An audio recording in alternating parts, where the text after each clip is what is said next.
Este es el quinto episodio de la serie sobre sostenibilidad. En esta serie de 6 episodios van a escuchar a diseñadores trabajando desde Australia, Indonesia, Finlandia, Reino Unido, España y Argentina. Nos gusta pensar las series desde la diversidad geográfica. Es una serie bilingüe.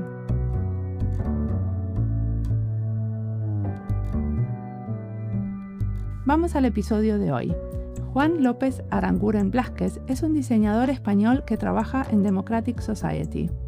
En esta entrevista nos va a contar sobre el diseño del patio de juegos de una escuela en un barrio periférico de Madrid, donde colaboraron con vecinas, empresas, funcionarios públicos, estudiantes y activistas. Mi nombre es Mariana Salgado, esto es Diseño y Diáspora.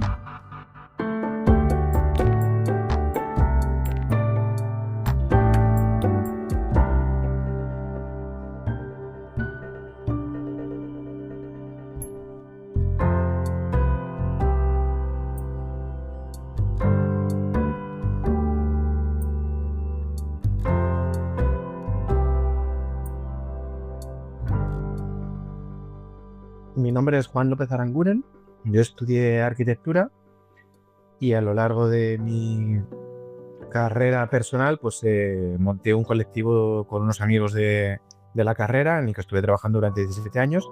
Luego pasé a coordinar un programa de arte público para el Ayuntamiento de Madrid que se llamaba Imagina Madrid. Pues sí, Imagina Madrid es un programa de arte público donde se planteaba lo que se buscaba era explorar nuevas formas de diseñar la ciudad. O sea, qué cosas le faltaban a la ciudad, porque no era muy amable, por decirlo de alguna manera suave, y quién podía ayudarnos a encontrar nuevas formas de habitar y de diseñar la ciudad. Entonces era un programa en colaboración con la ciudadanía, con artistas, con técnicos de la administración pública, en diferentes barrios y en diferentes espacios públicos. Pues en una plaza, en un parque, en una calle, en un solar. Entonces iba explorando qué posibilidades y qué oportunidades teníamos en esos lugares aparentemente inocuos o abandonados o incluso problemáticos para encontrar otras formas de hacer, vivir y habitar la ciudad. Ok, ¿hicieron como muchas diferentes intervenciones en la ciudad?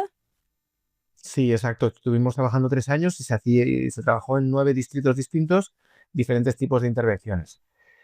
Y se invitó a equipos de artistas diferentes. Entonces ahí se juntaban a artistas entre sí con la ciudadanía, artistas entre sí con la ciudadanía y con los técnicos de la administración pública. Entonces teníamos ahí como un mejunje, un equipo muy dispar, pero a la vez muy potente, con todos los problemas que eso tiene de entenderse unos a otros, porque el vecino, el artista y el técnico de administración no hablan el mismo idioma, pero a la vez con la potencia de que cada uno aportaba un ángulo distinto y no desde la confrontación, sino desde la resolución. Decime una cosa, ¿y cuál era tu rol ahí? Coordinaba el programa. Entonces yo me encargaba de, por un lado, junto con el equipo que estábamos trabajando, de diseñar la convocatoria, de hacer todo el aparataje administrativo y luego también el seguimiento y el apoyo técnico. Muy bueno. ¿Y ahora en qué andás? Pues saltamos a Senegal y ahí empiezo a trabajar para Democratic Society, una ONG belga que lo que busca es abrir los espacios donde se toman las decisiones a la ciudadanía. ¿Y por qué Senegal?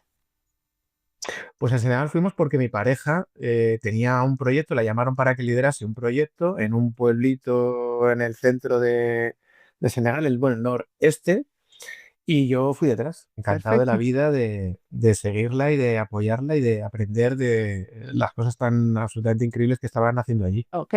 ¿Y qué es Democratic Society? Pues Democratic Society es una ONG belga que nació en Londres, luego con el Brexit se movió a Bruselas y lo que busca es eso, abrir esos espacios donde se toman las decisiones a nivel europeo, a nivel regional, a nivel local, a nivel de país, a nivel de instituciones, a la ciudadanía. Y puede ir de cosas tan sumamente concretas como cómo podemos mejorar la relación paciente-institución en un hospital, a cosas tan vastas como trabajar con 112 ciudades para que estas 112 ciudades abran sus modelos de decisión a la ciudadanía. O sea que vos estás con el tema de ciudades. Sí, con el tema de ciudades, de ciudadanía, de gente, sobre todo. Me gusta mucho el tema de la gente. Y a ver, ¿me contás algún proyecto? Me interesó, por ejemplo, que me mandaste un proyecto que se llama Life Pact, algo así como el pacto por la vida. ¿Cómo lo traducís?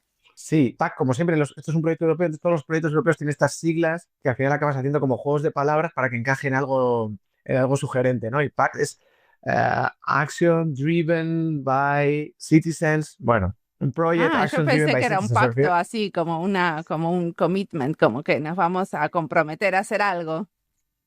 Y también, de hecho se buscaba como esa forma tan rara de juntar letras para precisamente hablar del pacto, porque creo que ahí, y creo que en este sentido, estamos muy contentos porque ha habido un pacto real y una corresponsabilidad y hemos tomado como el encargo de manera muy profunda. Yo he estado en varios proyectos europeos y muchos de ellos se quedan un poquito en el aire, cuesta arrancarlos, luego cuesta continuarlos.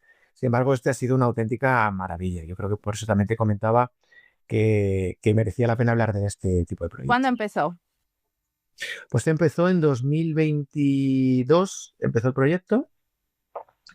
Y es un proyecto que contiene a 3 ciudades, Lovaina, Cracovia y Madrid, donde el foco del proyecto es cómo codiseñar soluciones basadas en la naturaleza. Codiseñar quiere decir hacer con otros, en colaboración, bajo la idea de que se piensa mejor entre muchos que uno solo.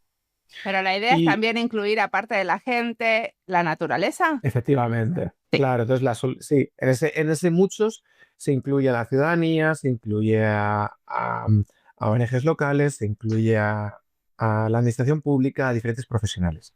Y soluciones basadas en la naturaleza, que mucha gente, yo creo que, que es un término que yo, por ejemplo, tampoco conocía antes, es aquello que son soluciones que nos permiten devolverle a la naturaleza el espacio que ha perdido frente al asfalto, el hormigón, el ladrillo, etcétera, ¿no? Es decir, cómo podemos construir una ciudad o diseñar una ciudad entre todos donde la naturaleza tenga más espacio que el hormigón o el ladrillo. Así como a grandes rasgos, ese es el objetivo del proyecto. Está bien, ¿y qué hicieron concretamente? Porque ya el Pues 2024, que estamos ahora charlando, tienen que claro. haber hecho. Sí, sí, sí. Además, yo creo que yo lo voy a contar y creo que es un proyecto muy bonito porque ha participado mucha gente y es muy completo. Entonces, cualquiera que lo cuente lo puede contar desde un punto de vista y siempre va a estar bien contado.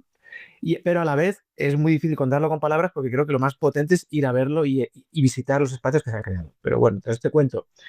Lo que se ha hecho ha sido construir, o sea, diseñar espacios en suelo público y en suelo privado donde meter, naturaleza. En el caso de Lovaina, por ejemplo, se hizo en un centro donde se acogía a personas mayores con problemas de lucidez. En el caso de Madrid, por ejemplo, se ha hecho en un barrio en el sur donde se trabaja en colegios donde hay muchas familias migrantes. Y en el caso de Cracovia, pues están en unas plazas públicas en diferentes barrios de allí, de la ciudad. ¿En qué barrio de Madrid? El barrio de Madrid es en San Cristóbal de los Ángeles. Estuve hace 2 semanas ahí y lo que ¿En hicieron serio? ustedes es justamente el colegio, el jardín del Navas. colegio ese. Ah, es maravilloso Navas de eso. Tolosa. Sí, me encantó porque ese colegio estaba como totalmente separado del parque que lo rodeaba porque tenía un muro muy alto. Tenía un muro de hormigón, todo era hormigón en el suelo, las pistas, y lo único que se podía hacer los chavales era jugar al baloncesto o al fútbol, lo que dejaba a una gran parte de los alumnos al margen, escorados en las orillas del patio y empujados contra un muro de hormigón. Entonces lo que se introdujo fue pues todas esas gradas, los juegos de agua que viste, las sombras con árboles, el terreno abierto con plantas, todos esos espacios nuevos que se rediseñaron para que la naturaleza y otros tipos de uso tuvieran también lugar. Así que sí, pues qué bien, qué alegría que hayas podido ver, porque De es cuando lo casualidad, o ves es sea, cuando no lo sabía vives. para nada que era el proyecto justo, o sea, sí sabía que ese proyecto se había hecho con plata de la Unión Europea, no sabía que íbamos a hablar de ese proyecto en donde estuve hablando con la directora del colegio y con La un del grupo, cole, claro. claro. Una de las cosas, uno de los problemas que tienen ahí es el tema o sea, de que la gente se trepe y venga a los espacios, ¿no? De cómo hacer para que de ese jardín lo puedan disfrutar otros cuando no están los chicos del colegio, pero a la vez no lo destruyan. ¿Entiendo? Mm. Sí, bueno, hay muchos problemas y muchas potencialidades en ese espacio. Es decir, que en realidad, en el momento que tú cambias la forma de uso, la gente tiene que aprender a relacionarse con ese lugar de otra manera. Es decir, si antes había una valla enorme que me impedía entrar y ahora hay una valla más fina, más baja, que me conecta con el exterior, también permite que el exterior entre. Y ahí Sí. es donde tenemos que empezar a usar los recursos de la ciudad y los espacios de una manera responsable, amable y bonita. Nosotros en ese barrio hemos hecho proyectos en espacio público mismo, es decir, donde no había ningún tipo de barrera, y todo el mundo nos decía lo mismo: esto lo van a romper, esto van a destrozarlo, etcétera, etcétera. Y luego te das cuenta que cuando hay un proceso bonito, bien trabajado, donde la ciudadanía se siente corresponsable, copartícipe y lo vive como propio, forma parte de su identidad, el espacio se cuida solo. Es decir, ya se encargan los propios vecinos, los propios chavales, las familias, de decir, esto no se toca, esto es de todos. Yo creo que hay una diferencia muy grande entre cuando tú haces un encargo que viene de arriba a abajo y lo plantas en un lugar sin consulta previa, o cuando tú haces un proceso de escucha y de diseño participado y la gente se apropia de él. Creo que ahí los miedos son normales y totalmente entendibles. También creo que los procesos nos llevan a relaciones muy distintas. Totalmente. Y una de las cosas que vos decías es que en San Cristóbal hay muchos inmigrantes. ¿Cómo fue esto de incluir a los inmigrantes en estos procesos colaborativos?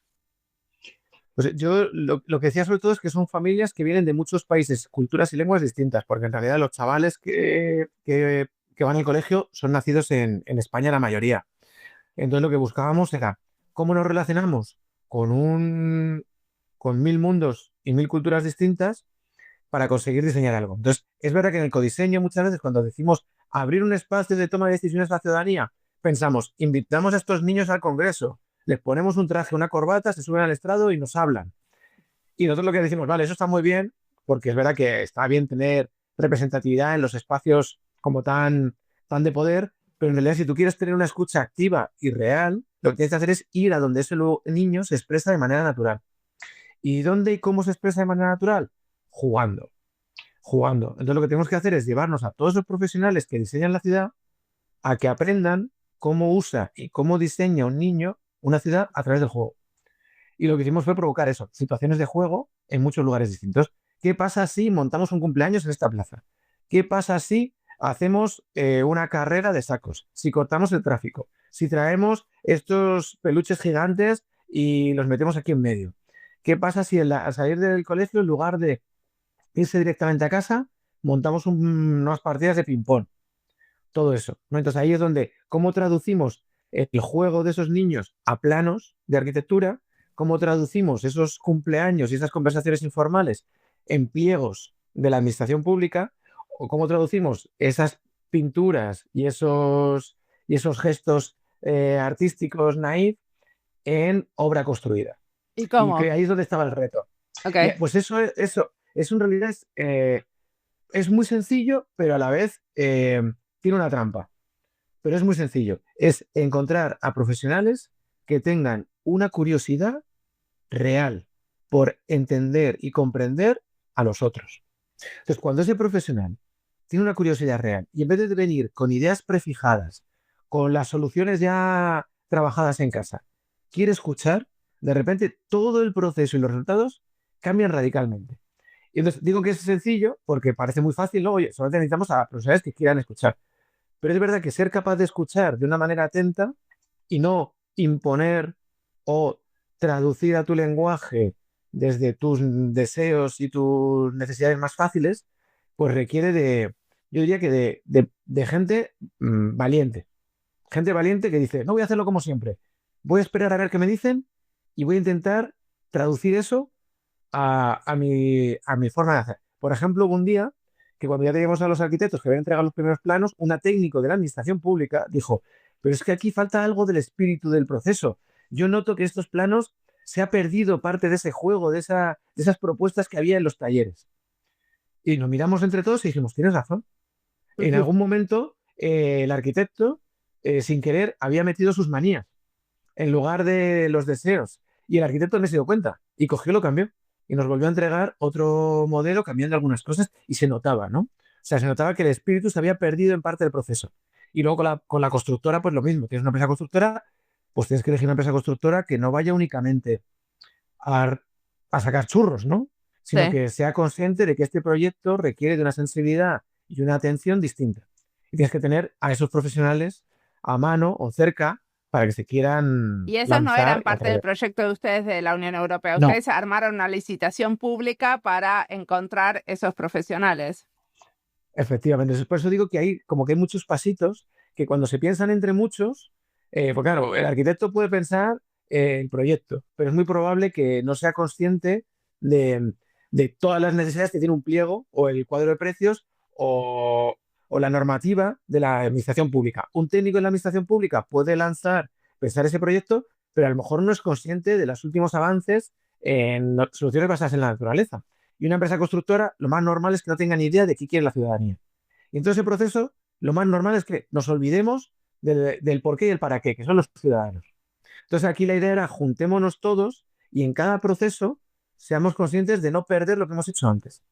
Al arquitecto con los chavales, a los chavales del arquitecto con los técnicos, a los chavales, al arquitecto y a los técnicos con la empresa constructora. Y a los profes del colegio también en todo este momento y a las asociaciones locales como agrupando y amasando y tejiendo todas esas relaciones, ¿no? Y así es como hemos ido haciéndolo. Bueno, en estos proyectos se generan muchas expectativas, ¿no? Porque, bueno, cada uno tiene sus sueños y al final un poco de este codiseño es una negociación y no se Absolutamente. pueden hacer los sueños de todos, ¿no? ¿Cómo te Ujú. parece que llegaron a algunos acuerdos? Pues yo creo que tienes toda la razón, pero creo que también cuando esas expectativas y esas frustraciones, que es lo peor de los procesos participativos, es la frustración, pero es algo muy natural también, ¿eh? Sin embargo, es verdad que cuando trabajas con todo el mundo a la vez en la mesa, hay cosas que saltan de manera inevitable, que es, yo quiero un tobogán que vaya del tejado hasta un lago con una piscina. Vale, muy bien. Este edificio no ha pasado la revisión estructural, no podemos tocar el tejado. Entonces, poco a poco, entre los recursos y los sueños, vamos armando lo posible. No desde los prejuicios y no desde el deseo, sino desde la posibilidad y los recursos. Y ahí es verdad que cuando vamos aterrizándolo poco a poco, vas empujando un poco al técnico, el técnico empuja un poco al ciudadano, que empuja un poco al arquitecto, y vamos dándole forma, de manera que cuando llega el resultado final ya no hay frustración posible, porque todos somos muy conscientes de los límites y los recursos del otro. Y yo creo que ahí es donde, eh, si estos procesos se hacen de una manera completa, con una atención a todos los que han participado para hacer una devolución casi constante, pues luego el resultado final es más fácil que esté muy ajustado a las expectativas y a la realidad, ¿no? Una cosa muy especial de ese espacio es que tienen unos juegos de agua, ¿no? Que cualquiera diría, bueno, qué lío tener en mi escuela juegos de agua donde los chicos se mojan y entran empapados a clase. Eh, ¿Cómo llegaron a poder hacer eso? Claro. O sea, pues yo creo que eso es lo que hablábamos un poco antes. Cuando tú pones nuevas formas de colaborar, esto nos lleva a nuevas formas de pensar y esto nos lleva a soluciones que antes no estaban ahí. Entonces, la idea de este es el primer patio de Madrid que tiene un espacio de juego de agua. Y ahí eso, por ejemplo, es una cosa que tienes que debatir con los propios profesores y la directora del colegio, por un lado, de, oye, se me van a empapar, ¿cómo tenemos luego a la gente dentro de la clase? Y también con los padres, que sean conscientes de que sus hijos se van a manchar y se van a mojar. Entonces, es en ese debate en el que nos movemos donde vas un poco acercando posturas, ¿vale? Entonces, lo prioritario que es, pues estos juegos de agua a lo mejor no están encendidos en invierno o en otoño, pero en cuanto empieza a hacer calor, o metemos algo distinto o nos morimos con este cambio climático que se nos ha venido encima y que antes, en mayo o junio, puedes estar perfectamente al aire libre y ahora ya o tienes aire acondicionado o no sobrevives. Y encima en entornos escolares donde se ha demostrado que la capacidad cognitiva, la capacidad de pensar de la gente, se puede ver reducida hasta un 50% en momentos de frío o calor extremo, pues es más necesario que nunca poder atemperar la situación, ¿no? Sí. Bueno, este es un colegio aparte que tiene como, no me acuerdo las cifras, pero era algo así como 400 estudiantes. Ujú. O sea, como es una jugada muy valiente la que hicieron en un colegio tan grande. Efectivamente. Yo creo que se pensó mucho, además se trabajó con varios coles y al final también estos proyectos tienen una cosa que cuando estás innovando o haciendo cosas distintas, al final también vas donde encuentras energía, porque no puedes luchar contra todo. Y entonces la directora de este colegio, la verdad es que tiene una energía maravillosa, donde era muy consciente por un lado de las limitaciones, pero a la vez muy consciente de que había que cambiar cosas para tener un alumnado más feliz y un colegio más actualizado. Entonces, trabajar finalmente con ella fue una cuestión de ir como poco a poco acotando, ¿no? Entonces, primero el distrito de Villaverde teníamos unos técnicos muy potentes que entendían lo que queríamos proponer y cómo llevarlo a cabo. Dentro del distrito de Villaverde se vio que en San Cristóbal había una comunidad muy receptiva, muy conectada, unas asociaciones locales muy fuertes. Y dentro de San Cristóbal se vio que había 4 colegios y en uno de ellos pues teníamos una directora maravillosa que, que lo ha peleado y que incluso se ha peleado consigo misma también, ¿no? Pues esto que hablamos de romper tus propios prejuicios y limitaciones, que es lo que hemos hecho todos en este proyecto. La verdad es que por eso yo creo que ha salido también tan excepcionalmente bien, porque hemos luchado todos mucho contra nosotros mismos y nos hemos dejado empapar por el resto. Empapar en el sentido literal. Claro.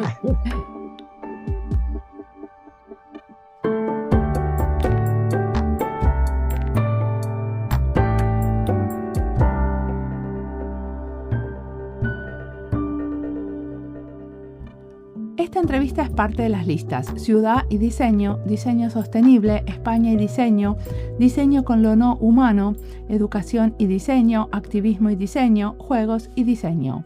Las listas las encuentran en nuestra página web en la sección de recomendados, en Spotify y en YouTube. Y si están buscando algo y no lo encuentran, siempre se pueden comunicar conmigo.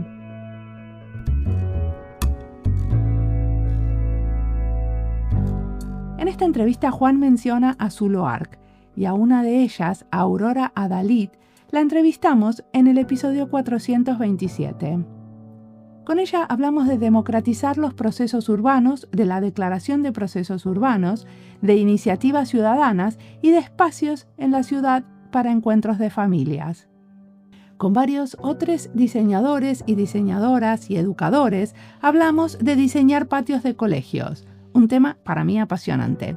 Si también les interesa, pueden escuchar a Carmen Cols y Jospe Fernández, que se dedican al proceso de transformar patios escolares. Es el episodio 267.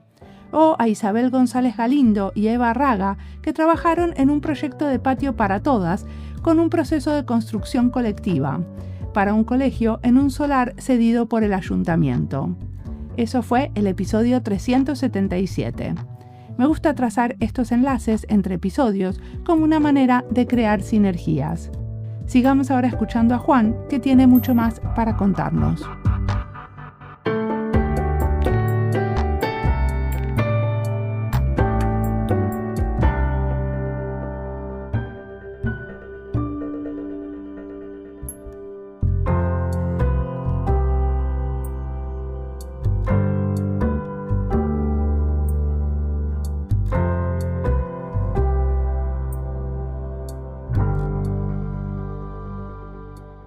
Una de las otras cosas en que andás metido es este Madrid Emisiones Cero, ¿no? Como una especie de compromiso con el clima. Y a mí me pareció como interesante que tienen un evento en donde están reunidos a muchísimos activistas. O sea, ustedes tienen como... ¿Me contás un poco cómo es esto de aunar a activistas, a las madres por el clima, juntamente con Extinction Rebellion y con varios otros grupos más? Yo creo que además está muy bien que lo saques porque además luego lo enlazamos con el colegio otra vez, Dale. que también fue muy bonito.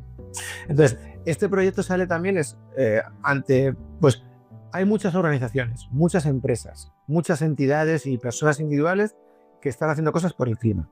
Pero es verdad que no nos reconocemos unos a otros. Es decir, es muy difícil salirte de tu carril, ¿no? Yo estoy trabajando por tema de textiles y conseguir reutilizar textiles para no crear basura y reducir las emisiones de CO2. Y al lado a lo mejor alguien haciendo lo mismo por colegios, la comida de los colegios. Y a lo mejor 100 metros más allá tenemos a alguien haciendo lo mismo en edificios y cómo construir edificios más sostenibles. Pero sin embargo no nos reconocemos. Estamos tan metidos en nuestra batalla, pelea, aventura individual que nos cuesta darnos cuenta. Y este espacio, el compromiso por el clima, es un lugar donde juntar a toda esta gente que está haciendo cosas tangibles, no teóricas, no a futuro, sino ya, o que ya las está haciendo y que tienen que ver con cómo mejoramos la vida con relación a eso, a la reducción de emisiones de CO2, a la mejora de biodiversidad, a la recuperación de aguas, etcétera, etcétera, ¿no? Todo lo que tiene que ver un poco con esa expresión tan amplia que es el cambio climático. Y ahí tenemos pues, empresas, Extinction Rebellion, tenemos a Ser Madres por el Clima y tenemos también a Iberdrola, tenemos también al Ayuntamiento de Madrid, tenemos como un conglomerado y un abanico de gente enorme porque la idea era precisamente reducir la distancia entre la gente y poder crear espacios de conversación, poder reconocerse el uno al otro. No quiere decir que tengas que trabajar juntos, no quiere decir que tengas que aprobar lo que hace el otro, ni siquiera estar de acuerdo, pero sí reconocerlo.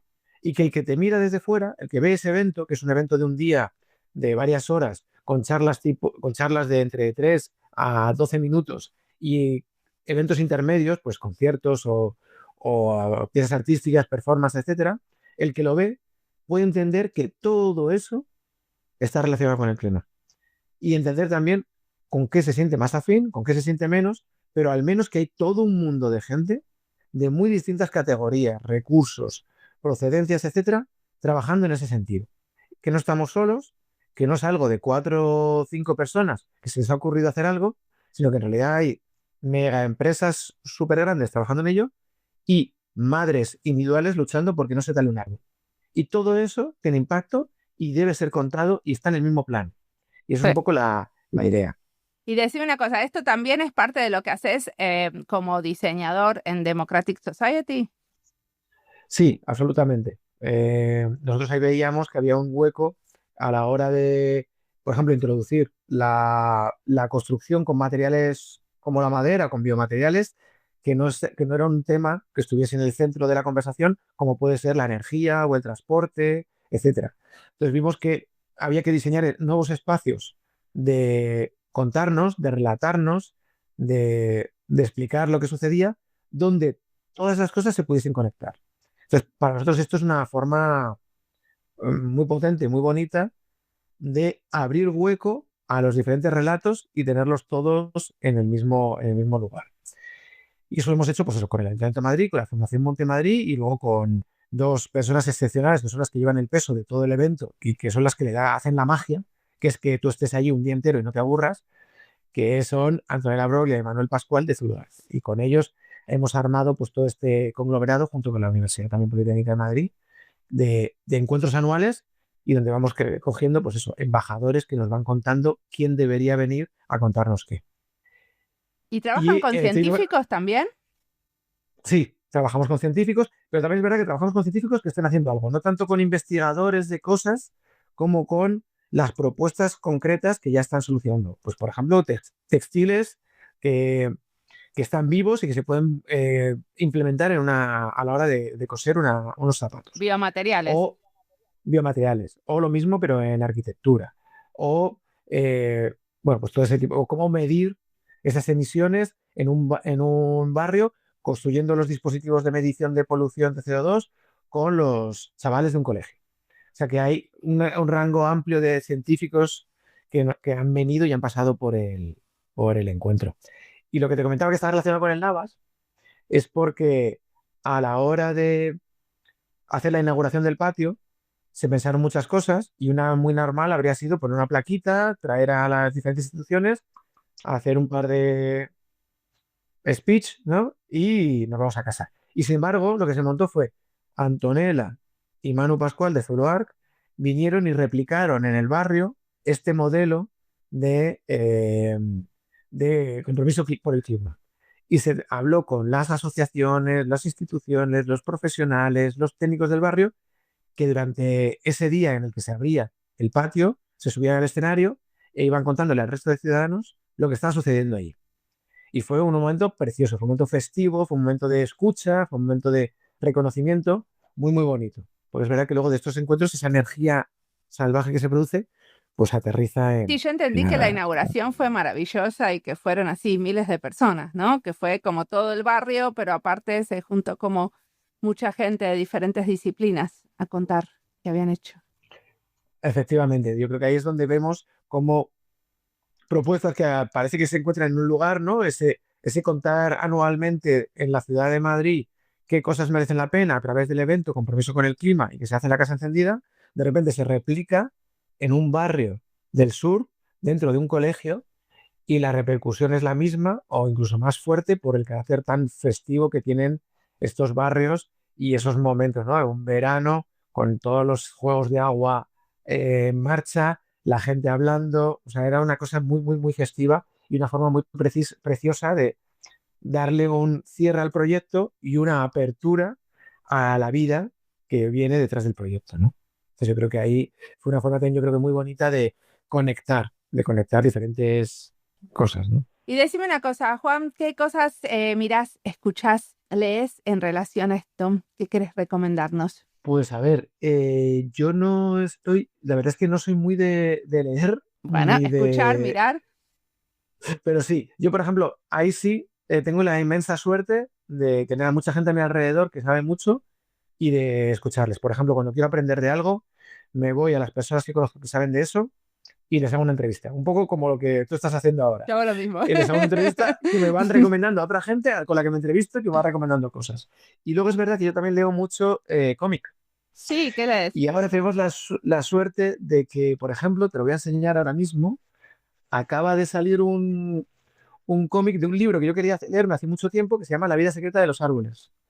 Ok. Y ese libro, por ejemplo, para la gente como yo, que nos cuesta enfrentarnos a muchas palabras seguidas escritas en blanco y negro, pues acaban de sacar Uy, un, mira. un cómic, La vida secreta de los árboles, que tengo unas ganas enormes de hincarle el diente. Entonces, bueno, yo funciono más por este tipo de recomendaciones. Yo leo también Las muchas conversaciones muy historietas. directas Sí. y los relatos más Pero La vida secreta de los árboles es un ensayo hecho cómic, ¿no? Exacto. Aquí lo que he hecho es traducirse. Te lo mastican y te lo dejan como más facilito para gente como yo. Perfecto. ¿Y en el futuro qué cosas tenés ganas de hacer que todavía no le hincaste el diente? Pues a ver, tenemos un proyecto precioso, a ver si sale adelante, de estudiar en las ciudades cuáles son las condiciones para construir un futuro deseable. Y lo que estamos haciendo es ir a las diferentes ciudades y ver quién hizo algo hace 20, 15 o 30 años que tengamos un presente más bonito. Pues por ejemplo, en el caso de Madrid, que el río tenga toda la vida que tiene. O que hayan surgido tantos espacios comunitarios autogestionados. O que haya proyectos artísticos que relacionen la ciudadanía y el clima. Entonces vamos a hablar con esas instituciones y a preguntarles, oye, ¿qué hicisteis hace 20 años? ¿Qué problemas enfrentasteis? ¿Qué controversias había? ¿Cómo las resolvisteis? Para que ahora tengamos este lujo colectivo. Y de ahí, ¿cómo podemos hacer para replicar esas iniciativas, replicar esas condiciones habilitantes y poder construir un futuro deseable? Entonces, por ejemplo, a mí ese es un proyecto muy bonito que tenemos ahí un poco, que estamos ahora lanzando y que queremos hacerlo a través de parlamentos ciudadanos, donde reunimos a esa gente, hablamos de esas controversias, aprendemos y creamos una hoja de ruta donde luego ejecutar para poder tener ¿Y esos eso resultados. quién es el comitente? ¿Quién lo pide? Pues eso ahora mismo lo están pidiendo las propias ciudades y nosotros lo que estamos, o sea, las ciudades nos están diciendo cómo podemos construir ese futuro, ¿no? Ese futuro deseable donde reducimos CO2, donde la ciudadanía forma parte de las decisiones, donde ya no tenemos que desplazarnos en coche a todos lados, donde tenemos biodiversidad, etcétera. Y decíamos, bueno, eso no es que tengamos que construirlo, ya se ha hecho, vamos a aprender de lo que se ha hecho y cómo lo podemos potenciar todavía más. Entonces es el pensamiento que les devolvimos nosotros a su pregunta. Y les dijimos, no solamente ya se ha hecho, sino que ya lo habéis hecho vosotros, pero a lo mejor no os habéis dado cuenta, porque es verdad que te come toda la realidad de la ciudad. Entonces vamos a fijarnos en esos lugares donde lo habéis hecho, qué ha sucedido para que sea posible y qué debería suceder para que no solamente sea posible, sino que sea posible en toda la ciudad. Y ese proyecto, por ejemplo, a mí me parece una preciosidad y lo tenemos ahí como ¿Es otro proyecto de la preparado. Unión Europea o es un proyecto que incluye a gente del sur global? Pues nosotros como Democratic Society ahora mismo trabajamos solo en Europa. Es verdad que tenemos muchas ganas de salirnos de ahí y aprender de ese sur global, que hay mucho que aprender, pero también es verdad que todavía estamos como con el embrión, ¿no? La verdad es que tenemos unas ganas enormes y muchos de nosotros hemos hecho proyectos fuera y hemos vivido fuera y sabemos la cantidad de cosas que hay ahí, de las que aprender y con las que colaborar. Pero creo que con razón mi organización de momento está siendo muy precavida y nos estamos manteniendo dentro de unos límites donde todavía seguimos aprendiendo, probando antes de salir a otros lugares. Pero sí, eso sería una maravilla.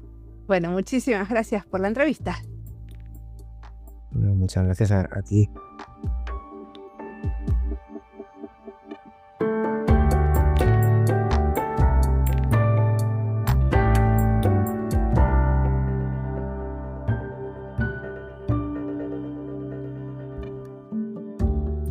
gustó cuando Juan cuenta que en su trabajo crean cosas entre los sueños y la posibilidad, entendiendo las expectativas y las frustraciones de la gente con los que interactúan.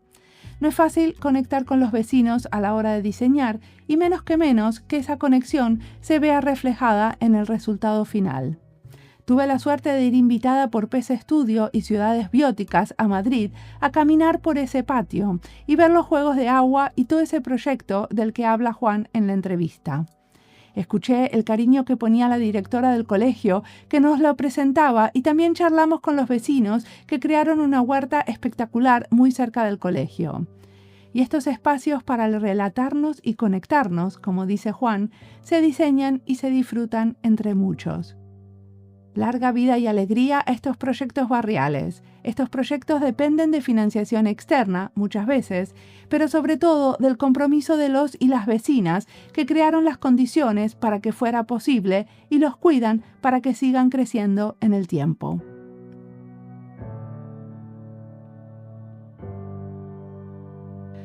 Como siempre, la música del podcast es de Antonio Zimmerman, el diseño de sonido es de Andy Fechi. Este podcast está publicado con licencia creativa común con atribuciones. Esto fue Diseño y Diáspora. Pueden seguirnos en nuestras redes sociales en YouTube, Instagram y Blue Sky o visitar nuestra página web diseñoydiaspora.org. No olviden recomendarnos y recomendar nuestros libros. Nos escuchamos en la próxima.